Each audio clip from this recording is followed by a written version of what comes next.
आम इंसान से जब एक एमपीए बनता है तो जरा उसके ऊपर रोशनी डालें, उसके कितने मजे होते हैं और वो कितने मजे लेता है। अभी तक जब से आप इलेक्ट हुए हैं कितना चेंज ला सके हैं और कितना ला सकेंगे? क्या आपके जाने के बाद 5 साल के बाद ऐसा हो सकता है कि 40% लोगों में से ये 20% हो जाए? क्या किसी से वादे करता जाके कि अगर आप मुझे वोट देंगे या अगर मुझे ऐवानों तक पहुंचाएंगे तो मैं आपके मसाइल हल कर दूंगा। मेरा ताल्लुक जिस इलाके से है औरंगी टाउन के गुलशन ज़िया से, वहां पर पानी की लाइनें मौजूद नहीं है। आज आप देख लें, सिंध की जो ताकतवर तरीन हुकूमत है वो पाकिस्तान पीपल्स पार्टी की है। आज कराची का मेयर जियाला है ना, आज कराची के मुताबिक टाउन के चेयरमैन पीपल्स पार्टी के हैं ना, यूसीएस के चेयरमैन पीपल्स पार्टी के हैं, काउंसलर पीपल्स पार्टी के हैं। आखिर वजह क्या है? पहले वाली एक पार्टी थी, लंदन से पाकिस्तान हो गया है, तो पहले वाला निजाम बेहतर था, उसमें क्या फर्क था? अब वाला जो निजाम है उसमें क्या फर्क है? ना पहले लंदन था ना अब लंदन है, एमक्यूएम एक ही है। अच्छा, बानी पीटीआई इमरान खान साहब के बारे में आप क्या कहेंगे? एज अ लीडर उनकी कोई अच्छाई? आप मुझसे ये तो पूछे कि पहले मैं लीडर मानता भी हूँ या नहीं। अस्सलाम वालेकुम भाई, उम्मीद है आप सब खैरियत से होंगे। जैसा आपको पता है कि डिफरेंट पर्सनैलिटीज़ को बुला के उनसे बात की जाती है, कराची के मसाइल के ऊपर बात की जाती है और कोशिश की जाती है कि आवाम को एक हल दिया जाए कि वो जो मुश्किलात से गुजर रहे हैं उनके अंदर कोई उनको कमी थोड़ी सी महसूस करने को मिल जाए। तो आज जो हमारे साथ गेस्ट मौजूद हैं वो एशिया की जो सबसे बड़ी आबादी है, सबसे बड़ा टाउन कहलाता है, कच्ची आबादी जिसको कहते हैं, औरंगी टाउन, वहाँ के एमपी हमारे साथ मौजूद हैं। एजाजुल हक नाम है इनका। सर अस्सलाम वालेकुम। वालेकुम सलाम। सर कैसे हैं आप? अल्हम्दुलिल्लाह। सर, इंसान का सबसे कीमती उसका वक्त होता है, आपने हमें अपना वक्त दिया, उसके लिए आपके लिए बहुत शुक्रिया। सबसे पहले तो मैं ये कहूँगा कि आपको जब मैंने देखा, एक एमपी का जब एक कैरेक्टर आता है ना माइंड में, तो एक थोड़ी सी जो है ना पर्सनैलिटी विलन टाइप की पता नहीं क्यों लगती है, थोड़े बदमाश टाइप के होंगे, पर्सनैलिटी रौबदार होगी, लेकिन आपको देख के लग रहा है आप या कोई डॉक्टर हैं या कोई इंजीनियर हैं। तो ये हादसा कैसे हुआ आपके साथ? एमपी कैसे बन गए? सबसे पहले तो सालिक भाई बहुत शुक्रिया, आज आपने अपने प्रोग्राम पे मदद किया। और उसके बाद मैं वाकई बाय प्रोफेशन इंजीनियर हूँ। अच्छा। तो इसलिए इंजीनियर लग भी रहा हूँ। अच्छा, ये जो क्रेडिट है पूरे का पूरा वो एमक्यूएम पाकिस्तान को ही जाता है। और यकीनन आपने ये बात सही फरमाया कि एक जो है, जब आप एमएनएमपी का जिक्र सुनते हैं या फिर मिनिस्टर का जिक्र सुनते हैं या फिर आप किसी सेनेटर का एक वर्ड सुनते हैं तो आपके जहन में सडनली कोई वडेरा, कोई जागीरदार, कोई चौधरी, कोई सरमायादार, कोई रोबदार, कोई विलन आपके सामने आएगा। तो यही एक फ़र्क जो है वो पाकिस्तान की सियासत में नमूदार होने वाली जमात जिसका नाम एमक्यूएम पाकिस्तान है, इसने बिल्कुल इसको डिफरेंट किया कि एमक्यूएम पाकिस्तान ने गली मोहल्लों से वो क़यादत निकाली, जो पढ़े लिखे लोग थे उनको असम्बलियों तक पहुंचाया और इस पूरे पाकिस्तान के उस निज़ाम को चैलेंज किया, उन लोगों को चैलेंज किया जो वाकई में विलन थे, जो वाकई में वडेरे और जागीरदार थे, जो सरमायादार थे, जो अपनी खानदानी जागीर समझते थे असेंबली का मेंबर बनना, चाहे वो सूबाई हो, चाहे वो कौमी हो, चाहे वो सेनेटर हो। एमक्यूएम पाकिस्तान ने इस निज़ाम को, इस रिवाज को, इस रिवायत को यकसर तब्दील किया और ऐसे ऐसे नौजवानों को, ऐसे ऐसे क़यादत को मुतारिफ करवाया जो मेरे ख्याल से वडेरे और जागीरदार और सरमायादार अपने करीब भटकना भी ना दे। तो एमक्यूएम पाकिस्तान को क्रेडिट जाता ही। और रही बात औरंगी टाउन की और एशिया की सबसे बड़ी कच्ची आबादी होने की, अच्छा मैं थोड़ी सी क्लेरिफिकेशन इसकी कर दूं कि आज तक हम ये सुनते आ रहे हैं कि औरंगी टाउन जो है वो एशिया की सबसे बड़ी कच्ची आबादी है। अच्छा, औरंगी टाउन से बाहर रहने वाले, खासकर बाहर रहने की, अब मैं बात करूं कराची के मुख्तलिफ पोश एरियाज की, वो समझते हैं जब औरंगी टाउन को एशिया की सबसे बड़ी कच्ची आबादी कहा जाता है ना, तो कोई ऐसा मंजर कशी उनके जहन में आ जाती है कि जैसे कोई मैदानी इलाका होगा, जैसे कोई जंगल होगा, जैसे कोई पहाड़ होंगे, लोग रहते ही नहीं होंगे, कौन सी दुनिया है। ऐसा नहीं है। औरंगी टाउन कच्ची आबादी का मतलब ये है कि औरंगी टाउन में बसने वाले लोग सोसाइटीज पे नहीं रहते, औरंगी टाउन में बसने वाले लोग बड़े बड़े बिल्डिंग्स और बैंगलोर्स पे नहीं रहते हैं, औरंगी टाउन में बसने वाले लोग इलीट क्लास के नहीं है, मिडिल क्लास के हैं, लोअर मिडिल क्लास के हैं, जो तमाम तर जिंदगी से ताल्लुक रखने वाले, बुनियादी सहूलियात के बगैर अपनी जिंदगी गुजार रहे हैं, वो लोग हैं, अच्छे लोग हैं, पढ़े लिखे लोग हैं। मेरा ताल्लुक औरंगी टाउन से है, मैं औरंगी टाउन का सपूत हूँ। तो मैं समझता हूँ कि इस कॉन्सेप्ट को खत्म होना चाहिए कि औरंगी टाउन अगर कच्ची आबादी है तो पता नहीं क्या चीज है, वैसा नहीं है। आए, मैं पूरे कराची वालों को, पूरी दुनिया को मैं दावत देता हूँ, आए औरंगी टाउन को देखें, वो जो कच्ची आबादी का कॉन्सेप्ट है एटलीस्ट उसको तो अपने ध्यान से खत्म करें। बिल्कुल, ये बात आपने बिल्कुल ठीक कही है कि जब सोचते हैं और सुनते हैं ना तो एक वही कैरेक्टर आता है। बिल्कुल। अच्छा एजाज भाई, क्योंकि आप एमपीए हैं, तो जितने भी लोगों से हम बात करते हैं जो इक़्तिदार में होते हैं, आवाम की बात की जाती है कि भाई आवाम के मसाइल या आवाम के मज़े ये कैसे हल होंगे। मेरा एक डिफरेंट सवाल है आज आपसे, मैं ये पूछना चाहता हूँ कि एक एमपीए के क्या मज़े होते हैं। वो जब एमपीए बनता है तो उसके जो इख्तियारात हैं, जो पावर है, वो एक आम इंसान से जब एक एमपीए बनता है तो जरा उसके ऊपर रोशनी डालें, उसके कितने मज़े होते हैं और वो कितने मज़े लेता है। ये बिल्कुल ऐसा सवाल है जो बंदा सोच में पड़ जाता है कि वो क्या जवाब दें। यकीनन देखें, मेरा जो तजुर्बा रहा है वो यकसर मुख्तलिफ है। शायद मैं एमपीए बनने से पहले बहुत अपनी एक सेपरेट लाइफ गुजार रहा था। खां के ऐसा है कि जो एमक्यूएम के कारकुनान हैं, यकीनन मैं कोई बाहर का नहीं हूँ, बुनियादी तौर पर मेरा एमक्यूएम से ताल्लुक है और ख़ानदानी एमक्यूएम से ताल्लुक है मेरा। तो एमपीए बनने से पहले जो मेरी रूटीन थी शायद इससे टफ नहीं थी, बहुत अच्छा नॉर्मल थी। एमपीए बनने के बाद जो जिम्मेदारियां मुझ पर आई, 24 आवर की जिम्मेदारी, अपने हल्के की जिम्मेदारी है, जैसे 24 आवर की जिम्मेदारी, 24 आवर की जिम्मेदारी है। 24 आवर की मैं इसलिए कह रहा हूँ कि मेरा ताल्लुक ऐसे इलाके से है, ऐसे टाउन से है, ऐसे हल्के से है। मैं भी बता रहा था थोड़ी देर पहले कि मेरे हल्के में औरंगी टाउन के अंदर आज भी ऐसे इलाके मौजूद हैं जो 40% मौजूद हैं, 40 से 45% हैं, जिनके इलाके में पानी की लाइनें तक मौजूद नहीं है, लाइन तक नहीं है, बुनियादी जरूरत है। अगर आप तारीख उठा के देख लें पूरी दुनिया की, तो दुनिया की आबादी वहां मौजूद है। आप तारीख उठा के देख लें, तारीख का मुताला करें, जहां पर पीने का पानी मुयस्सर हो, बेसिक नीड है। तो यकीन करें, आप सोचे, इमेजिन करें कि आज भी औरंगी टाउन में 40% इलाके ऐसे मौजूद है जहां पर पानी की लाइनें तक मौजूद नहीं है, जिनका गुजर बसर ही टैंकर से रिलेटेड है, और टैंकर भी मुयस्सर नहीं है। और अगर टैंकर मिल जाए तो बहुत बड़ी गनीमत है। वो 5-6 हज़ार रुपए का टैंकर अफोर्ड नहीं कर सकते लोग, और महीने में 3 से 4 टैंकर आपने डलवाना ही डलवाना है। तो ऐसे हल्के से मेरा ताल्लुक है, ऐसे हल्के का मैं एमपीए हूँ जहां पर लोगों को तकलीफ इस लेवल की हो, और फिर जहां पर 60% इलाके ऐसे हैं जहां पर पानी की लाइनें मौजूद तो है, लेकिन 6-7 महीने से पहले वहां पर पानी नहीं आता, और आ भी जाए तो कंटामिनेशन का इशू, फिर जो है वो सप्लाई का इशू, फिर प्रेशर का इशू, फिर इलेक्ट्रिसिटी का इशू, ये सारी चीजें रिलेट करती हैं। तो आप मेरे ख्याल से तो 24 घंटे कम पड़ जाते हैं। तो गुजार रहे हैं अल्हम्दुलिल्लाह, कोशिश कर रहे हैं अपने हिस्से से। वो कहते हैं ना कि शिकवा जुल्म से तो कई बेहतर था कि अपने हिस्से की कोई शम्मा जलाते जाते हैं। शम्मा जला रहे हैं, और पार्टी की तरफ से एक जिम्मेदारी मिली है, अल्लाह ताला की तरफ से एक जिम्मेदारी मिली है। इस जिम्मेदारी को ना सिर्फ दुनियावी तौर पर हम देख रहे हैं, बल्कि इस जिम्मेदारी को आखिरत के लिए भी देख रहे हैं कि अल्लाह ताला ने बहुत बड़ी जिम्मेदारी तफवीज की है। आप यकीनन जानते हैं, हजरत उमर रज़ियल्लाहु ताला अन्हु का कौल है कि दरियाए फुरात के किनारे पर अगर कोई कुत्ता भी पत्थर की टोकर से गिर के अगर चोट लगती है उसको, मैं खौफ में आता हूँ कि अल्लाह ताला मुझसे कल को ये बरोज़े क़यामत अगर ये सवाल करे तो उसका जवाब क्या दूंगा। तो चीजें नजर आ रही हैं, कोशिश भी कर रहे हैं, लगे हुए हैं, लेकिन अरबाब इख्तियार से किसी किस्म की कोई उम्मीद नहीं है। लेकिन अल्लाह ताला की ज़ात से बहुत उम्मीदें हैं कि अल्लाह ताला बेहतरी लाएगा और हमारी मेहनतें रंग लाएंगी इंशाअल्लाह। इंशाअल्लाह। मैंने तो मज़े की बात पूछी थी, लेकिन जो दर्द आपकी ज़बान से अभी मुझे सुनने को मिला, मुझे नहीं लगता कि इतनी सारी चीज़ें जानने के बाद भी आप मज़े में रहते होंगे। अगर किसी को अपने इलाके के इतने मसाइल पता हैं तो वो ज़रूर कुछ ना कुछ तो कोशिश करता होगा कि मैं कोई हल कर सकूं।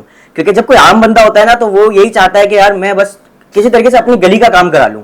लेकिन जब कोई एमएनए बनता है, एमपीए बनता है, उसको पता है कुछ तो इख्तियारात हैं, तो वो कोशिश करता होगा। अल्लाह ताला आपकी कोशिशों को कामयाब करे, और लोगों के साथ जो आपके ताल्लुकात हैं, वो जो आप दर्द उनका सुनते हैं, उसमें आप बेहतरी ला सकें। अच्छा, मेरा दूसरा सवाल ये था आपसे कि अभी आपने खुद बताया कि 40% जो लोग हैं, जो आबादी है, वो पानी से महरूम है, जबकि कितनी बेसिक नीड है।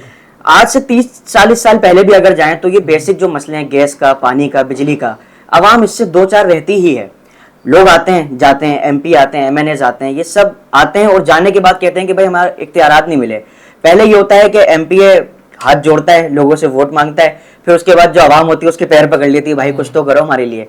तो आप क्या समझते हैं कि आप आए हैं, आप कितना अभी तक जब से आप इलेक्ट हुए हैं कितना चेंज ला सके हैं और कितना ला सकेंगे? क्या आपके जाने के बाद 5 साल के बाद ऐसा हो सकता है कि 40% लोगों में से ये 20% हो जाए? इसके ऊपर आप बताएं जरा, क्या काम चल रहा है? देखिए, ये तो एक मुसल्लिमा हकीकत है पाकिस्तान की तारीख में कि जब जब इलेक्शन का दौरा होता है तो सियासी जमात से ताल्लुक़ रखने वाले नुमाइंदे, चाहे वो वफाकी हों, मतलब कौमी हों या फिर सूबाई हों, यकीनन आवाम के दरमियान मौजूद होते हैं और उनको बताते हैं कि भाई अगर आप हमें वोट देंगे और आप हमें मुंतखब करेंगे और असेंबली के ऐवानों तक पहुँचाएंगे तो आपकी जो बुनियादी मसाइल हैं वो पानी से रिलेटेड हों, वो सैवरेज से रिलेटेड हों, वो गैस से रिलेटेड हों, वो इंफ्रास्ट्रक्चर से रिलेटेड हों, वो तरक्यात से रिलेटेड हों या दूसरी चीज़ों से जुमला जो मसाइल उससे रिलेटेड हो उनको हल कर देंगे वो। ये एक स्टैटिक सिंबल बन चुका है कि जब भी इलेक्शन का टाइम आता है तो ऐसी बातें होती हैं।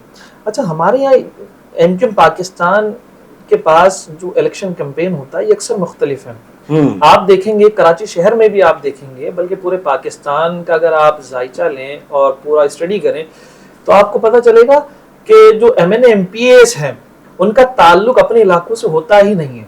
हाँ, ऐसा ही बिल्कुल है, ऐसा ही है, बिल्कुल ऐसा ही है। जैसे SHOs का भी नहीं होता है, नहीं होता, गैर मकामी होते हैं। वो क्या करते हैं कि वो इलेक्टेबल्स होते हैं या फिर उनका खानदानी निजाम होता है या फिर उनका कबीला होता है जो उनको वोट कास्ट कर रहा होता है या फिर उनको कहीं ना कहीं से सपोर्ट होती है, फिर वो जीत जाते हैं। अब मसला ये है कि एमक्यूएम पाकिस्तान और दूसरी जमातों में जो मुख्तलिफ चीज है बेसिक वो ये है। देखिए, मैं औरंगी टाउन की मसाइल की बात कर रहा हूँ आपके साथ बैठकर। मेरा ताल्लुक औरंगी टाउन के एक ऐसे इलाके से है जो मैंने आपसे कहा था कि 40% इलाके ऐसे मौजूद हैं जहां पर पानी की लाइनें मौजूद नहीं है। मेरा ताल्लुक उस इलाके से, मैं जहाँ रहता हूँ, मैं खुद रहता हूँ। अच्छा, बिल्कुल, मैं खुद रहता हूँ। मैं क्या किसी से वादे करता जाके कि अगर आप मुझे वोट देंगे, आप अगर मुझे ऐवानों तक पहुंचाएंगे तो मैं आपके मसाइल हल कर दूंगा। मेरा ताल्लुक जिस इलाके से है औरंगी टाउन के गुलशन ज़िया से, वहां पर पानी की लाइनें मौजूद नहीं है। मेरा ताल्लुक जिस इलाके से है वहां पर मेरे ख्याल से कोई रोड, कोई गली बना हुआ ही नहीं है। मेरा ताल्लुक जिस इलाके से है वहां पर हर गली मोहल्ले में सेवरेज उबल रहा है। तो मैं क्या किसी से वादे करता? एमक्यूएम पाकिस्तान को, एमक्यूएम पाकिस्तान के नुमाइंदों को पाकिस्तान में इसीलिए मुख्तलिफ समझा जाता है कि एमक्यूएम पाकिस्तान के नुमाइंदे उन मसाइल से घिरे हुए हैं। हम सियासत नहीं कर रहे, हमें पता है कि हमारे मसाइल क्या हैं, उनको कैसे हल करना है, क्या तकलीफ है। हम बयान नहीं कर रहे हैं, हमारा कोई गांव या कोई शहर नहीं है कि हम वहां पर पहुंचे। हम जिस तकलीफ से गुजर रहे हैं वो देख रहे हैं, उनको हल करने की कोशिश कर रहे हैं। तो यकीनन 30-35 साल पहले भी यही मसाइल थे, आज भी लोग इस मसाइल से दौर दौरा गुजर रहे हैं। और मैं यहाँ पर यह बात भी कह दूं कि ये पानी के मसाइल का हल होना, सेवरेज का निज़ाम का बेहतर होना, इंफ्रास्ट्रक्चर का बेहतर होना, स्कूल के निज़ाम का बेहतर होना, मेरे ख्याल से ये तरक्की पे काउंट नहीं होता। ये तरक्याती चीजें नहीं है, बिल्कुल नहीं है। कि जरूरियाती जिंदगी की बुनियादी चीजों में से बिल्कुल बेसिक नीड है, बेसिक नीड है ये। आज हम लोगों को ये कह करके पानी का निजाम बेहतर कर देंगे, सेवरेज का निजाम बेहतर कर देंगे, लोगों को बेवकूफ बनाया जा रहा है और कुछ भी नहीं है। और लोग बड़े अक्लमंद हैं, बाशऊर लोग हैं, और खास करके कराची के लोग बहुत बाशऊर हैं, पढ़े लिखे लोग हैं, और पूरी दुनिया मानती है कराची के लोगों को। तो देखें, हम कोशिश कर रहे हैं इसके ऊपर। ये एक, मैं समझता हूँ कराची के शहरियों के लिए एक तकलीफदा अमल है कि कराची के शहरी जिन तरक्कियों के बारे में सोचना चाहिए या फिर जिन तरक्कियों के बारे में समझना चाहिए और जहां तक हमें पहुंचना चाहिए, हम नहीं पहुंच रहे, क्योंकि बुनियादी जरूरियात के इशूज हमारे पैरों में जंजीर की तरह जकड़ी हुई है। निकलने ही देते उससे बाहर, निकलना ही नहीं देते। उसकी बुनियादी कुछ ना कुछ वजूहात तो है ना। आज देखें, सिंध की हुकूमत जो है पिछले 16 सालों से पाकिस्तान पीपल्स पार्टी के पास है ना, पीपल्स पार्टी के पास है, सिया सफेद के मालिक। 18वीं तरमीम के बाद तो वफाक की मुदाखलत भी नहीं है सिंध में। अगर आज आप 1 साल 1.5 साल पहले शायद थोड़ी देर के लिए आप इस बात को एक्सेप्ट कर लें कि शायद बल्दियाती निज़ाम, कराची का मेयर, हैदराबाद का मेयर, मुख्तलिफ टाउन के चेयरमैन या नाजमीन जो है वो पीपल्स पार्टी से ताल्लुक नहीं रखते हैं, शायद इसलिए कोई काम नहीं हो रहा होगा। आज आप देख लें, सिंध की जो ताकतवर तरीन हुकूमत है वो पाकिस्तान पीपल्स पार्टी की है। आज कराची का मेयर जाला है ना, ऐसा ही है, मुर्तजा वहाब साहब। आज कराची के मुताद्दिद टाउन के चेयरमैन पीपल्स पार्टी के हैं ना, यूसीएस के चेयरमैन पीपल्स पार्टी के हैं, काउंसलर पीपल्स पार्टी के हैं। आखिर वजह क्या है? ये क्या बेस्ट टाइम नहीं है अगर आप आवाम को सर्व करना चाहते हैं, कराची के शहरियों को बुनियादी सहूलियात देना चाहते हैं, तो आप किसका इंतजार कर रहे हैं? आज वफाक में आप मजबूत बैठे हुए हैं, आज सिंध की हुकूमत आपके पास मजबूत है, आज कराची का मेयर आपके पास, लोकल बॉडीज मौजूद हैं, आप जिस तरह चाहे सिया सफेद के मालिक हैं, आप कर सकते हैं, लेकिन आप नहीं करना चाहते हैं। यही तो मजबूरी है। लेकिन मैं आपको यहाँ पर एक मुख्तलिफ बात ये बताऊं कि मैं आपको बिल्कुल ये बात नहीं कहूंगा कि हमारे पास इख्तियारात नहीं है, हमारे पास MPA हैं, MNA हैं। देखिए, मैंने जैसे पहले आपको कहा था, यकीनन कुछ रुकावटें मौजूद हैं, वो दुनिया देख रही है। पता है उनको कि करता धरता इख्तियारात किन के पास हैं, वसाइल किन के पास हैं, वो कर सकते हैं, इसके बावजूद नहीं करना चाहते। लेकिन हमें अपनी अल्लाह की जात से भरोसा है, अल्लाह की जात के ऊपर भरोसा है। हम काम कर रहे हैं, एमक्यूएम की आला क़यादत काम कर रही है। आपने एक चीज नोट की होगी, एमक्यूएम पाकिस्तान के नुमाइंदे बहुत एक्टिव हैं, जबकि एमएनए एमपीएस का काम कानूनी तौर पर लेजिस्लेशन है। हम लेजिस्लेशन नहीं के साथ साथ एमक्यूएम पाकिस्तान ने अपने नुमाइंदों की तरबियत, ये नहीं कहा कि आपने सिर्फ लेजिस्लेशन करना है कौमी असम्बली में बैठ के या फिर सूबाई असम्बली में बैठ के। हमें अपनी तंजीमी तरबियत ये पाबंद करती है कि हम अपने इलाकों में जाएं, गली मोहल्लों में जाएं और लोगों से बात करें, लोगों की मसाइल सुने, उसको हल करने की कोशिश कर रहे हैं। इंशाअल्लाह हमारा शहर है, शहर कराची, हमारा टाउन है औरंगी टाउन, इनके मसाइल से हम बखूबी वाकिफ हैं, तो इंशाअल्लाह इसको हल करेंगे इंशाअल्लाह। जो मैंने आपसे सवाल किया था ना, उसका मुझे जवाब इससे बड़ा अच्छा मिला कि आपने कहा कि अगर मैं एमपी हूँ ना, तो मैं जिस इलाके के मसाइल देख रहा हूँ उस इलाके में मैं खुद रहता भी हूँ।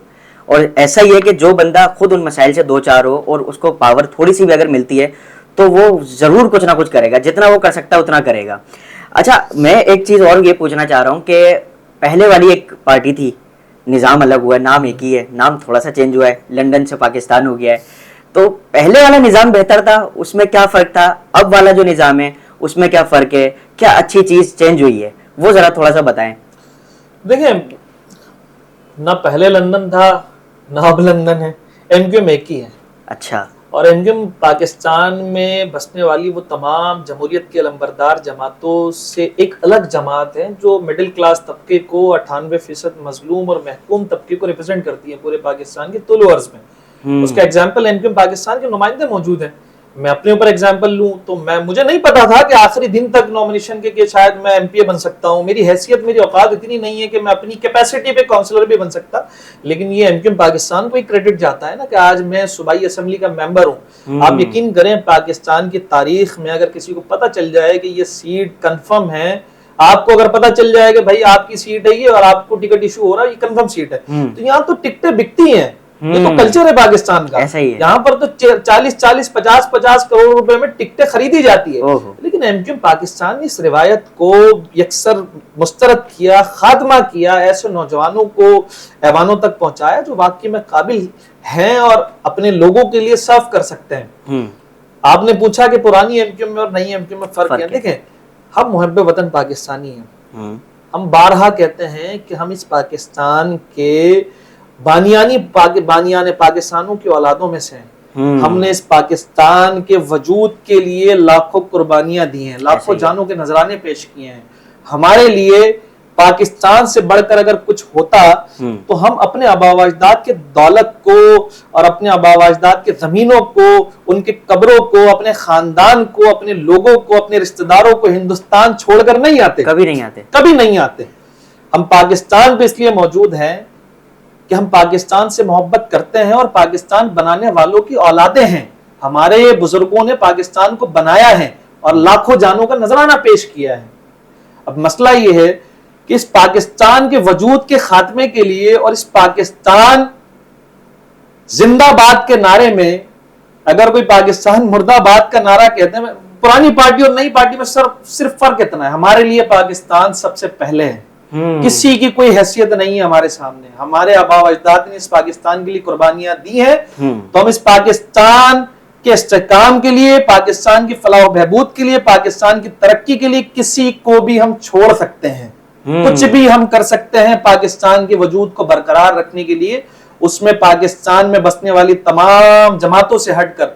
और एमक्यूएम ने अपनी रवायत को बरकरार रखते हुए ये एग्जाम्पल सेट किया है कि जब पाकिस्तान जिंदाबाद के नारे के बीच में कोई रुकावट बनेगा, हमारे लिए किसी की कोई हैसियत नहीं है। एमक्यूएम को नजरिया देने वाले, एमक्यूएम के बानी, हमने जब उनको छोड़ दिया तो हमारे लिए कोई अहमियत नहीं रखता। हमारे लिए सबसे पहले पाकिस्तान है। यही फर्क है पुरानी एमक्यूएम में और नई एमक्यूएम में कि हम पाकिस्तान के साथ खड़े थे, खड़े हैं और खड़े रहेंगे इंशाअल्लाह। प्रायोरिटी जो है वो मुल्क है, अल्हम्दुलिल्लाह। कोई ज्यादा फर्क नहीं है, देखा जाए तो बस वो एक ही फर्क है। मैं कुछ अरसा पहले, कुछ टाइम पहले, अभी रिसेंटली मैंने आपकी एक क्लिप देखी थी, सूबाई असेंबली में आप स्पीच दे रहे थे, आप थोड़े जज्बाती हो गए थे। वो क्या मामला था? आप एक बिहारी नेशन जिसको कहा जाता है, उनकी जो आप डिफेंड कर रहे थे उनके लिए ना, तो वो क्या मामला था, क्या कहा था उन्होंने ऐसा कि आपको इतना जज्बाती होना पड़ गया? देखें, सबसे पहले तो जज्बाती होना इसलिए भी बनता है देखें, किसी ने अगर कुर्बानी दी हो ना किसी मुल्क के वजूद के लिए, उसके इस्तेहकाम के लिए, तो मैं ये समझता हूँ कि औरंगी टाउन के लोगों को ये एजाज़ हासिल है कि औरंगी टाउन में बसने वाले 99% लोगों का ताल्लुक, जिसको हुर्फ़े आम पे बिहारी कहते हैं, बुनियादी तौर पर हम मुहाजिरों की इकाई हैं जिन्होंने पाकिस्तान बनाने के लिए कुर्बानियाँ दी, चाहे उन्होंने हिजरत साबका हिंदुस्तान से किया हो, मौजूदा हिंदुस्तान से, या फिर 1971 में बांग्लादेश से किया हो। वजह यह है कि जब बांग्लादेश बन रहा था, जिस तरीके से 47 पे किसी ने धकेल के नहीं भेजा, हम अपनी मर्जी से पाकिस्तान, मैंने कहा था कि हम अपने हिस्से का पाकिस्तान साथ लाए थे, तो हम यहाँ पर आ गए हम वापस। तो मसला यह है, जब 1971 में जब एक दफा फिर पाकिस्तान के इस्तेहकाम को बचाने के लिए, पाकिस्तान को तरक्की देने के लिए, पाकिस्तान के वजूद को कायम रखने के लिए कुर्बानी की जरूरत पड़ी, तो हमने कुर्बानी दी ना, हमने दी। उसमें से आप अगर बात कहें, आपने कहा कि बिहारियों का, देखिए तमाम हम मुहाजिर हैं, हमें इस बात पर फख्र है क्योंकि हमारे नबी सल्लल्लाहु अलैहि वसल्लम ने मक्का से जब मदीना हिजरत किया तो अपने आप को मुहाजिर कहलवाया, और हमारे लिए ये सर का ताज है। तो हमने एजाज है बहुत बड़ा, तो हमें इससे बहुत मोहब्बत भी है और हमें लगाव भी है, हमारे लिए हमारे नबी की सुन्नत है ये, तो हमने उस सुन्नत को अदा किया है। और हमारा ताल्लुक तो ऐसे घराने से और ऐसे जगह से है जहां पर हमारे आबा अजदाद ने एक दफा नहीं, इस नबी की सुन्नत को दो दफा अदा किया। एक दफा 1947 में जब पाकिस्तान बना रहे थे वजूद पाकिस्तान के लिए, और एक दफा जब इस्तेहकाम की जरूरत पड़ी इसी मुल्क को, मुल्क खुदादाद पाकिस्तान को 1971 में, तो हमने एक दफा फिर हिजरत की। लेकिन जब 1971 में बांग्लादेश बन रहा था, पाकिस्तान से अलहदगी हो रही थी, इसका जो पस मंजर है उसके ऊपर हम नहीं जाते, ये अलग डिबेट है। लेकिन वहां पर मौजूद उन तमाम लोगों को, वो चाहे किसी भी जबान से ताल्लुक रखते हों, चाहे वो बिहारी हों, चाहे वो मेमन हो, चाहे वो बंगाली हो, किसी ने नहीं रोका। एक मुल्क बन रहा था, वो रुक सकते थे।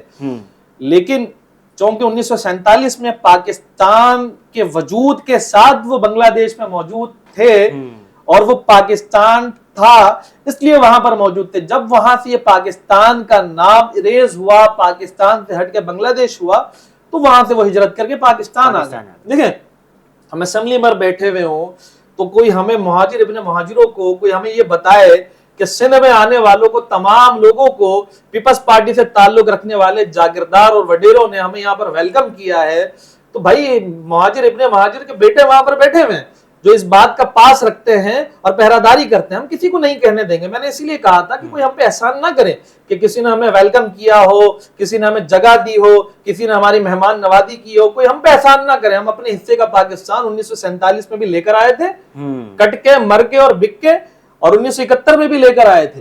तो इस चीज की जवाब थी ये।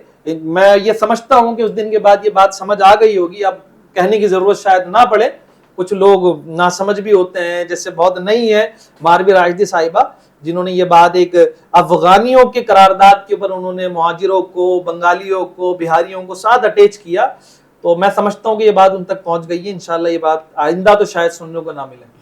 मैं अभी ये सोच रहा था कि आपने इतना कहीं कहीं सख्त भी हो जाते हैं, जज्बाती भी हो जाते हैं, इसको थोड़ा सा अभी टॉपिक से हटाते हैं। मैं ये पूछना चाह रहा था कि क्या सिक्योरिटी वगैरह रखते हैं कुछ साथ में जब इतना बोल रहे हैं आप? और अभी क्योंकि मैंने देखा है आपको आते हुए, तो मुझे नहीं लगा इतना कोई, और देखते हैं तो गन के साथ आ रहे होते हैं लोग, रेवो शेवो में आ रहे होते हैं, तो ये वाले इख्तियारात, ये वाले मजे का हैं? देखें, एमक्यूएम पाकिस्तान के हम बुनियादी तौर पर जो हैं वो एमक्यूएम के कारकुनान हैं, हमारी तरबियत एमक्यूएम से रिलेटेड है। तो असल में एमक्यूएम ने इन्हीं चीज़ों को, तो इसी कल्चर को तो ख़त्म किया है। देखिए, आप अगर एमएनए एमपीए हैं तो आवाम के वोटों से हैं। आप अगर एमएनए एमपीए हैं और असेंबली के मेंबर हैं, सेनेटर हैं, मिनिस्टर हैं, तो आप आवाम के लिए हैं, आप आवाम के साहब नहीं हैं, आप आवाम के खादिम हैं। ये बात सबको समझ में आ जाए तो फिर तो कोई मसला ही नहीं है। देखें, एमक्यूएम तो साबित करती है, आपके सामने मैं मौजूद हूँ, तो हमें कम से कम इन चीज़ों की ज़रूरत नहीं पड़ती। लेकिन ये बात अलग है कि एहतियात ज़रूरी है, लेकिन अल्लाह साथ पे मौजूद है, एक अच्छी नीयत से निकले हैं, अपने लोगों के मसाइल को हल करने के लिए निकले हैं। तो अगर उस बीच में एक अच्छे अमल के ऊपर अगर हम प्रोटोकॉल साथ में रख लें, प्रोटोकॉल का कॉन्सेप्ट करें, तो शायद मेरे अपने लोगों को ये महसूस हो कि शायद इनके करीब जाना मुश्किल है, इनके साथ प्रोटोकॉल है। उस कॉन्सेप्ट को ख़त्म करने के लिए सारी चीज़ें हैं। और एमक्यूएम पाकिस्तान का मंशूर और पैगाम ही यही कि हम एक जैसे हैं, हम अपने लोगों के वोटों से ताकत लेके असेंबली तक पहुंचते हैं, असेंबली के मेंबर बनते हैं, तो हम उनके ऊपर जो है वो बादशाह नहीं है, हम उनके खादिम हैं। तो हम एक जैसे हैं, हमारे बीच कोई दूरियां नहीं है। यही बात अगर सबको समझ में आ जाए ना तो मेरा समझाएंगे इंशाल्लाह, इंशाल्लाह समझाएंगे भी और समझ में आ भी जाएगी इंशाल्लाह, क्योंकि इंशाल्लाह अल्लाह पे यकीन रखना चाहिए, उम्मीद तो नहीं यकीन रखना चाहिए, हालात ज़रूर बदलते हैं। इंशाल्लाह। एक नई चीज़ मैं थोड़ी सी इसमें ऐड करना चाह रहा था, एक सेगमेंट चलाना चाह रहा था, क्योंकि आप एमक्यूएम से ताल्लुक़ रखते हैं, एमपी हैं, और क्योंकि मुल्क के अंदर तो सारी पार्टीज़ मौजूद हैं बिल्कुल। और सारे लीडरान भी मौजूद हैं। मैं एक एक करके लीडर का नाम लूँगा पार्टीज़ के, आपने उनकी कोई एक अच्छी भी, अब भले कोई कॉम्पिटिटर है लेकिन उसकी अच्छी बात भी बतानी है, और कोई बुरी बात या कोई नसीहत आप करना चाहें तो वो भी कर सकते हैं। सबसे पहले मैं आपसे मियाँ नवाज शरीफ की बात करूंगा, आप उनके बारे में क्या कहते हैं, उनकी कौन सी अच्छी बात है, कोई अच्छा काम, कोई बुरी बात उनकी? देखिए, सोच अच्छी है उनकी, वो पाकिस्तान के लिए सोचते हैं, और उनके बड़े बड़े प्रोजेक्ट्स पाकिस्तान में मौजूद हैं, जैसे आप मोटरवे की बात कर लें या दूसरी चीज़ें हैं। लेकिन एक अच्छी चीज़ है, ऑब्वियसली हर बंदा एक अच्छा जेस्चर देता है, पैगाम ही अच्छा होता है, सबका बुरा तो कोई भी नहीं कहता। लेकिन उनको पाकिस्तान के हवाले से जो बातें वो कहते हैं, जिस तरक्की की तरफ वो गामजन हैं, वो जो चेहरा दिखाते हैं, वो बातों के अलावा उनको प्रैक्टिकल आना चाहिए। और पाकिस्तान को मैं समझता हूँ अगर चलाना है, सिर्फ पाकिस्तान को बेहतरी की तरफ लेकर जाना है, और वो जो बातें पाकिस्तान के लिए ख्वाब देखते हैं, पाकिस्तान को तरक्की के मनाजिल तय कराना चाहते हैं, पाकिस्तान की जान IMF से छुड़ाना चाहते हैं, तो उसके लिए मेरे ख्याल से अच्छा ही यही है कि कराची को यूटिलाइज किया जाए, कराची को बेहतर किया जाए। कराची के बगैर जो है वो ये ख्वाब अधूरा रहेगा। अब मैं चाहूँगा कि आप बताएं जरा कोई बुरी बात, वो आपने दोनों ऐड ही कर दी इसके अंदर, कि आपने एक ही साथ बता दिया कि ये अच्छाई है ये बुराई है। अब आप बताएं जरा वो बुराई यही है। हाँ। मैं दोबारा कहूँगा, कराची को साथ लेके नहीं चलते, कराची को साथ लेके चले तो मेरे ख्याल से पाकिस्तान को तरक्की की तरफ गामजन करने वाला जो ख्वाब है वो सिर्फ ख्वाब नहीं रहेगा, वो ताबीर होगा। बानिए PTI इमरान खान साहब के बारे में आप क्या कहेंगे, उनकी कोई अच्छी बात और कोई बुरी बात या कोई नसीहत करना चाहें, क्योंकि उनकी फैन फॉलोइंग तो आपको पता ही है, सबके सामने ही है। आप किस कॉन्सेप्ट से पूछ रहे हैं, मुझे समझ में नहीं आ रहा। एज अ लीडर उनकी कोई अच्छाई या उनकी कोई मिसहैप्स ऐसे आप मुझसे ये तो पूछे कि पहले मैं लीडर मानता भी हूँ या नहीं। अच्छा। वो एक फैन क्लब के सरबराह हैं।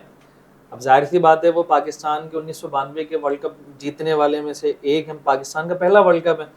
अब वो कप्तान थे उस वक्त, तो इस लिहाज से अगर पूछते हैं तो उन्होंने बड़ा अच्छा काम किया, माशाल्लाह पाकिस्तान को वर्ल्ड कप दिलवाया, और इस लिहाज से तो हम भी उनके फैन हैं कि पाकिस्तान को वर्ल्ड कप दिलवाने में जो वो कप्तान थे, सरे फहरिस्त थे। तो ये मतलब आप जो भी समझते हैं एज अ प्लेयर और as a cricketer, as a captain समझते हो मैं सियासी ना उनको रहनुमा समझता हूँ और ना ही उनको मैं लीडर समझता हूँ। ठीक है। लीडर जो है वो अपने नौजवानों को तबाही के रास्ते पे लेके नहीं जाता। अच्छा। अपने मुल्क को जो है वो तबाही के रास्ते पे लेके नहीं जाता, वो बेहतरी की सोचता है, वो अगले 50 साल 100 साल की सोचता है कि जो हमारी यूथ है वो कहाँ जाएगी, क्योंकि यूथ से रिलेटेड आपका पूरा मुल्क है, वो मुस्तकबिल के मेहमान है। तो आज हमारी जो यूथ है वो जिस डगर पे मौजूद है, वो मेरे ख्याल से वो सारा क्रेडिट इमरान खान साहब को जाता है। तो दुआ है कि अल्लाह ताला उनको हिदायत दे। सबसे बड़ा नाम सियासत का कहते हैं कि कोई भी चला जाए, किसी के ऊपर भी कुछ भी आ जाए, लेकिन ये जो नाम है ना, इस बंदे के ऊपर ना कोई ब्लेम आता है, और ये सियासत में 100% कहते हैं इनको ना, आसिफ जरदारी साहब, इनका नाम आता है। तो इनके बारे में आप कोई अच्छी बात और कोई ऐसी कोई नसीहत आप इनको अगर करना चाहें, कोई आप कहें कि ये बुरी बात है इनकी? देखें, अच्छाई और बुराई के बीच में फ़र्क सिर्फ इतना है कि आपने झूठ का सहारा नहीं लेना होता। तो पाकिस्तान का जो पूरा एक तारीख़ मौजूद है वो झूठ से भरा पड़ा है, वरना पाकिस्तान में अल्लाह ताला ने ऐसी ऐसी सलाहियतें अता की हुई हैं कि पाकिस्तान शायद यूरोप से बहुत आगे निकल जाए। लेकिन कुछ लीडरान ऐसे मौजूद हैं, देखिए हर किसी को आप लीडर नहीं कह सकते ना, हर किसी को आप लीडर नहीं कह सकते। सियासतदान तो ज़रूर कह सकते हैं, लीडर नहीं कह सकते। तो तारीख़ में कभी कभी अल्लाह ताला लीडरों से नवाजता है, तो वो मेरे ख्याल से ये एक सियासतदान है। इनकी मैं अच्छाई क्या बयां करूं, मैं फिर वही अपनी बात को रिपीट करूंगा कि अल्लाह ताला इनको अक्ल सलीम अता करें, अल्लाह ताला इनको हिदायत दे कि जिस दिन इन्होंने कराची शहर के वासियों को हुकूक देना शुरू किया, तो यकीन करें पूरा पाकिस्तान तरक्की करेगा और पाकिस्तान दुनिया के सितारों में से जगमगाता हुआ एक सितारा नज़र आएगा आपको। ऐसा ही है। अच्छा सर, अभी आपने मुझे बताया कि लीडर, वो हर बंदा लीडर नहीं होता, सियासतदान तो होता है। तो मैं चाहता हूँ आप मुझे बताएं कि आपकी नज़र में फिर लीडर कौन है और लीडर की खुसूसियात क्या है? देखिए, लीडर वो होता है जो अपनी कौम को लेके चले, जो तासुब पे ना बटे, जो जबान पे ना बटे, जो मसलक पे ना बटे, जो मजहब पे ना बटे। लीडर वो होता है, लीडर अपने मुल्क के बारे में सोचता है, लीडर अपनी यूथ के बारे में सोचता है, वही नहीं चाहे देखता वो सपोर्टर हो महाजिर या पठान ना हो, कुछ नहीं। बिल्कुल नहीं सोचता वो। आज देखिए एमक्यूएम पाकिस्तान का जैसा आपने सवाल किया था कि मिजाज, देखिए पुराने वक्तों में कुछ खराबियां यकीनन रही हैं, अगर देखें खराबियां नहीं होंगी तो हम इंसान ही नहीं कहलाएंगे। ऐसा ही अल्लाह ताला ने इंसान में कोई ना कुछ खामियां और कमियां तो रखी है 100% ना, कोई नहीं है। और यकीनन इंसान है तो गलतियां बशर से ही हो सकती है, फरिश्तों ऐसे से तो गलती नहीं हो सकती, बिल्कुल बशर से ऐसे ही गलती मुमकिन है। तो देखिए एमक्यूएम पाकिस्तान का मिजाज यकसर मुख्तलिफ है। आज एमक्यूएम, आप कोई तसव्वुर कर सकता है कि एमक्यूएम पाकिस्तान जिसके ऊपर स्टैम्प लगी हुई है कि एमक्यूएम पाकिस्तान सिर्फ उर्दू बोलने वालों की जमात है, कराची शहर के अंदर से एमक्यूएम पाकिस्तान का एमएनए मौजूद है, इकबाल महसूद भाई पख्तून है, वाह, एमक्यूएम पाकिस्तान का एमएनए है। कितना बड़ा चेंज है, बहुत बड़ा चेंज है, कोई सोच सकता है ये? आज मैं कहता हूं आप लाड़काना से आप एक उर्दू स्पीक जो है वो महाजिर जो है वो एमएनए दे दें, पीपल्स पार्टी हिम्मत करे। सर ये जो एक बहुत बड़ा साइन है ना, जो अभी आपने मुझे बताया कि पख्तून एमपीए है, एमएनए है, ये वाकई बहुत बड़ा चेंज है। इससे जो है ना कि कौम परस्ती खत्म होगी, कोई नहीं कर सकता से पीपल्स पार्टी हिम्मत कर सकती है, इससे उर्दू स्पीक एमएनए। इससे अंदरूनी तौर पे जो एक चेंज होगा ना, वो होगा कि कौम परस्ती खत्म होगी, ये स्टैम्प खत्म होगी कि भाई ये पार्टी है तो ये महाजिर की है, ये पार्टी है तो ये पंजाबी की है। ऐसा ही सर एंड में ये सवाल करना चाहूंगा कि सियासत जो है ना वो एक खिदमत है, वो एक ड्यूटी है, और हमने अपने इस्लामिक लीडरान को भी देखा है कि सियासत की है उन्होंने। अब जो सियासत है, जब सियासतदान का नाम आता है ना, कोई बोलता है डॉक्टर है, इंजीनियर है, तो लोग उसको इज्जत देते हैं। कोई बोले ना मैं एमपी हूँ, एमएनए हूँ, सियासत में हूँ, तो लोगों का नज़रिया चेंज हो जाता है देखने का। अब बात यह है कि पीएमएलएन हो, पीटीआई हो या पीपल्स पार्टी हो, सबका काम एक ही है, सब ने कौम को, अपनी आवाम को फैसिलिटेट करना है, उनकी खिदमत करनी है। तो क्या आप क्या समझते हैं, जो अभी हम बात कर रहे थे कि अगर पीएमएलएन है तो वो पंजाब को डेवलप करेगी, अगर पीपल्स पार्टी है तो वो सिंध के कुछ हिस्सों को करेगी, तो आप क्या समझते हैं कोई ऐसा प्लेटफॉर्म बने कि इन सारी पार्टीज़ को पहले मुत्तहिद किया जाए, इनके अंदर यूनिटी लाई जाए, और फिर ये सब मिलके अगर काम करें तो फिर हमारी आवाम और हमारी कौम, तो पाकिस्तान एक यूरोप से भी आगे जा सकता है। ये कैसे होगा? देखें इसका जवाब मैं इस तरह दूंगा, दो चीजें, दो, एक तो आपने सवाल किया कि सबको यकजा किया जाए, मुत्तहिद की जाए, और कराची की तरफ लाया जाए कि कराची को आप डेवलप करें, कराची को आप यूटिलाइज करें, कराची के लोगों को हुकूक दें। उसके बाद जो है आप देखें कराची किस तरह उभरता है और उसके बाद पाकिस्तान कैसे फलता और फूलता है। इसके अंदर दो चीजें, एक सवाल आपने नहीं किया, बड़ा तल्ख है, वो मैं अपनी तरफ से बिल्कुल करें। एक सवाल आता है कि एमक्यूएम पाकिस्तान जो है वो तकरीबन हर हुकूमत का हिस्सा रहती है। सवाल है, आप भूल गए, तो मैं खुद अपने आप से कर देता हूँ ये सवाल, बड़ा तल्ख सवाल है कि हर बंदा ये कहता है, हर मुखालिफ ये कहता है कि एमक्यूएम पाकिस्तान हमेशा वफाकी हुकूमत का हिस्सा रहती है। देखो वफाकी हुकूमत के हिस्सा रहने से हम मानते हैं वफाकी हुकूमत का हिस्सा है, क्या वफाकी हुकूमत के हिस्सा रहने से डॉक्टर खालिद मकबूल सिद्दीकी जो एमक्यूएम पाकिस्तान के चेयरमैन है, उनके बाहरी ममालिक के अंदर कितने दौलत मौजूद है, कितने बंगले मौजूद हैं, कितने फ्लैट्स मौजूद है, कोई बता सकता है? नहीं, जीरो है, वाकई जीरो है, जीरो है। अगर आप चेक करवा सकते कर लें, जीरो है, कुछ भी नहीं है। आज जो सैयद मुस्तफा कमाल भाई हैं, नौजवानों के लीडर हैं, कराची बल्कि पूरा पाकिस्तान उनको तस्लीम करता है, उनके काम को तस्लीम करता है, पूरी दुनिया ने तस्लीम किया। तो आज पाकिस्तान से बाहर उनके बैंक पे जो है वो बैंक अकाउंट में कितने करोड़ और कितने अरब डॉलर मौजूद हैं, कराची के अंदर उनके कितने बैंगलोर्स मौजूद हैं, कराची से बाहर, पाकिस्तान से बाहर उनके जो है वो कितने फ्लैट्स मौजूद हैं, कितनी प्रॉपर्टीज मौजूद हैं। कौन सा ऐसा एमक्यूएम का जो है वो रहनुमा है या जिम्मेदार है या कारकुन है या एमएनए है, एमपी है, कितने लोगों के जो है पाकिस्तान से बाहर जो है वो दौलत मौजूद है, जो है वो पाकिस्तान से बाहर जो है उनके बैंकों में पैसे मौजूद हैं, आप नहीं गिनवा सकते। पाकिस्तान की तारीख में एमक्यूएम पाकिस्तान के ही वो नुमाइंदे हैं जिनके पास कुछ भी नहीं मौजूद। अच्छा, ये आप खुला चैलेंज दे रहे हैं? मैं बिल्कुल खुला चैलेंज दे रहा हूँ, खुला चैलेंज दे रहा हूँ मैं। आप गिन लें, आज जो इतने बड़े अलंबरदार बनते थे इमरान खान साहब, उनके अपने नुमाइंदों की प्रॉपर्टीज देख लें। क्या आपको वो बुशरा बीबी वाला केस याद नहीं है? क्या आपको वो फरागोगी वाला केस याद नहीं है? किस तरीके से पंजाब के अंदर डीसी लगाए जाते थे, एसी लगाए जाते थे, पुलिस के अफसरान लगाए जाते थे, सरकारी अफसरान लगाए जाते थे, करोड़ों में गोलियां लगती थी। क्या ये कल्चर सिंध में मौजूद नहीं है?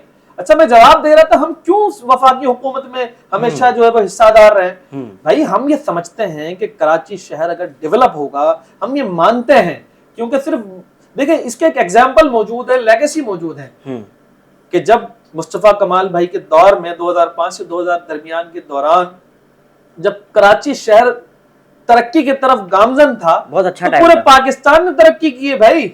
ये कोई ऐसा ही है। ढकी चुपी बात है, सबके सामने सबके सामने है। देखिए जब आप कराची को डेवलप करेंगे, कराची को आप बनाएंगे, तो यकीन करें आपको आईएमएफ की जरूरत नहीं पड़ेगी, बिल्कुल नहीं पड़ेगी। पूरा पाकिस्तान आपका चलेगा और अल्हम्दुलिल्लाह पाकिस्तान तरक्की की जानिब गामजन होगा और कराची, पूरे पाकिस्तान के लोगों को रोजगार मिलेगा, पाकिस्तान तरक्की करता हुआ दुनिया के बेहतरीन ममालिक में शामिल होगा।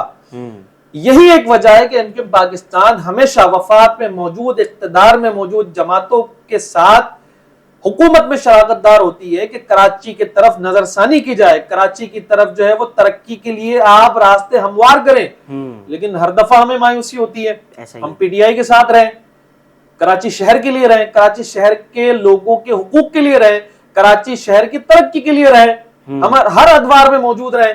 हम तो कोशिश करते हैं कि कराची शहर बने, हमारी तो मजबूरी है, हमारी मजबूरी कह लें, हमारी मोहब्बत कह लें कि हम पाकिस्तान के अलावा हम सोचते भी कुछ नहीं है, हमारे लिए जीना भी पाकिस्तान है और मरना भी पाकिस्तान है। और ये हम समझते हैं कि कराची चलेगा तो पाकिस्तान चलेगा, हम ये समझते हैं कि कराची तरक्की करेगा तो पाकिस्तान तरक्की करेगा, हम ये समझते हैं कि कराची से वाबस्ता पूरा पाकिस्तान है।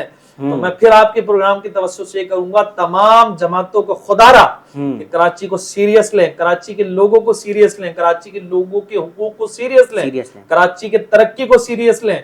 ये कराची अगर नहीं रहेगा तो पाकिस्तान का चलना और पाकिस्तान की मईशत का चलना बड़ा मुश्किल हो जाएगा। जो दरबदर हमें जाना पड़ रहा है दूसरे ममालिक में या आईएमएफ के पास, जिस दिन आपने कराची को सीरियस लिया, कराची वालों को सीरियस लिया, कराची में बसने वालों को सीरियस लिया, तो यकीन करें कशकोल टूट जाएगा और आईएमएफ की हमें जरूरत नहीं पड़ेगी। हम दुनिया की बेहतरीन और उभरती हुई और तरक्की करती हुई कौम बनकर उभरेंगे इंशाल्लाह। इंशाल्लाह। सर आपने जिस तरीके से इसको एक्सप्लेन किया है ना, और कराची का जो आपने खास एक बताया है कि इसकी क्या अहमियत है, असल में एक पेड़ है अगर वो फल दे रहा है तो उसकी जड़ें खोखली करने के बजाय उसकी जड़ों को सपोर्ट करें। बिल्कुल। और किसी ने बहुत अच्छा, मैंने पढ़ा था एक जगह पे लिखा हुआ था कि जिस मुल्क को करप्शन करने के बावजूद, इतना खोखला करने के बावजूद लीडरान और ये सियासतदान इतना खा रहे हैं, अगर वो इसी को ठीक कर दे तो फिर कितना खा सकते हैं। ये भी तो सोचे ना भाई, जरूरी है कि चोरी करके ही खाया जाए, आप उसको फैसिलिटेट करें, आप उसको ऊपर लेके जाएं ताकि आपको भी मिले। तो उम्मीद है आप जैसे लोग एमपीएस एमएनएस बने और अच्छा जो सोचते हैं, जिनको अच्छी चीज़ें पता हैं, और as a public, as an audience, as a आवाम मैं यही दुआ करूंगा कि अल्लाह ताला आप लोगों की काविशों को कबूल करे और आप लोगों को आपके मकसद से हिलने ना दे, उसमें आप लोगों को कामयाबी मिले। और बस मकसद यही है कि मुल्क तरक्की करे, वो कोई भी लेके जाए, वो कोई भी पार्टी लेके जाए, मुल्क तरक्की करे। एजाजुल हक साहब, आपका बहुत बहुत शुक्रिया, आपने अपना टाइम दिया और अपनी कीमती राय से आगाह किया हमें, और उम्मीद है कि ये सारी चीज़ें भी पब्लिक के लिए भी मुफीद होंगी इंशाल्लाह। सर मैं एंड में बस इतना चाहूँगा कि हमारा एक प्लेटफॉर्म है, पूरी टीम काम कर रही है तुर्शी की तरफ से, आप बस कोई पैगाम अपनी तरफ से, आपने देखा हमारे मकसद को देखा तुर्शी की टीम के, इसके हवाले से कोई आप मैसेज दे दें लोगों को कि आप कैसा फील हुआ आपको आके। देखिए सबसे पहले तो आपकी टीम का मैं बड़ा शुक्रगुजार हूँ कि आपने मेरे लोगों तक, अपने लोगों तक ये पैगाम पहुँचाने के लिए आप जरिया बने, तुर्शी एक जरिया बना। देखें जो अच्छा काम कर रहा है ग्राउंड के अंदर, जो अच्छी अवेयरनेस दे रहा है, लोगों तक बातें पहुंचा रहा है और चीज़ें पहुंचाई जा रही हैं, एक अच्छा प्लेटफॉर्म है आपका। आपकी काविश को मैं खराजी तहसीन पेश करता हूँ और साथ में आपकी ऑडियंस को भी ये कहता हूँ कि ज़्यादा से ज़्यादा इस पैगाम को आगे भेजें, क्योंकि देखें मुआशरा जो है वो बहुत मसरूफ़ हो चुका है, बहुत ज़्यादा मसरूफ़ हो चुका है। देखिए सोशल मीडिया का निज़ाम है, आज तमाम चीज़ें सिमट कर जो है वो एक मोबाइल फ़ोन पे पहुंच गया है। पूरी दुनिया आपके मोबाइल फ़ोन पे इंटरनेट के जरिए कनेक्टेड है। लेकिन यहाँ पर जितना आप पॉजिटिव की बात कर रहे हैं इस प्लेटफॉर्म को, सोशल मीडिया को, वहाँ पर नेगेटिव भी बहुत सारी चीज़ें हैं, बहुत सारी चीज़ें नेगेटिव जा रही हैं। अब मैं फिर सियासी बात नहीं करना चाह रहा, मुल्क मिल्लत के लिए भी बहुत सारी चीज़ें नेगेटिव जा रही हैं, मुआशरे के लिए जा रही है, मजहबी तौर पर जा रही हैं। तो ऐसे हालत के अंदर आपका एक तुर्सी प्लेटफॉर्म है जो अच्छी चीज़ों को अवेयर कर रहा है, लोगों तक पहुंचा रहा है, लोगों को बता रहा है, पैगाम दे रहा है और अच्छा पैगाम दे रहा है। तो मैं ये समझता हूँ कि आपकी ऑडियंस से भी और पूरे पाकिस्तान के लोगों से ये गुजारिश करूंगा कि आप तुर्सी को सपोर्ट करें। आए, जब बुराई का कॉम्पिटिशन इतना सख्त है तो अगर एक अच्छी चीज़ चल रही है उसको प्रमोट करें, उसको सपोर्ट करें, आगे आए आप और तुर्सी को सपोर्ट करते हुए अच्छी चीज़ों को फैलाने के लिए जो है वो जरिया बने। Thank you so much sir, thank you so much, बहुत शुक्रिया।